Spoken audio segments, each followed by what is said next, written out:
Now, we've heard reports from the community who say that they have seen federal immigration officers patrolling areas, places of certain Hispanic businesses, Hispanic communities in the Charlotte area. And we heard from a man who was actually apprehended. I want to show you video that was taken by Willie Wender Aceituno Medina. He is a Honduran immigrant who's been in the United States for 25 years and told me is a U.S. citizen. And he was in the parking lot of this strip mall in the Charlotte area, and he was initially approached by a group of officers. He told them that he had ID on him, that he was a U.S. citizen, and those officers allowed him to present that identification and let him go on his way.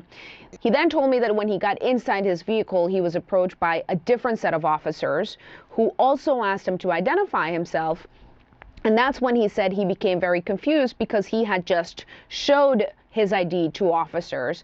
He said that the whole thing happened very quickly. They asked him to open the door. He didn't want to open the door. He said, "I've already identified myself." And that's when you see an officer moving in and shattering his car window, that they then proceed to pull him out of the vehicle and take him into custody.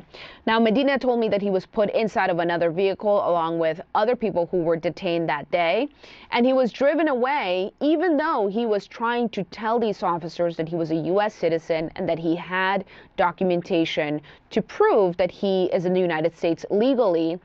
He tried to do that multiple times during the ride, and finally an officer actually checked his back pocket, was able to find his ID, and confirmed that he was a U.S. citizen. They then pulled the car over and were allowed him to exit the vehicle. He said that he had been driven away a considerable distance and just simply told them that he had to walk back to the place where he had been arrested. So Medina telling me on Saturday that this has spread an incredible amount of fear throughout the community. He told me that people are canceling their Thanksgiving celebrations, weekend celebrations.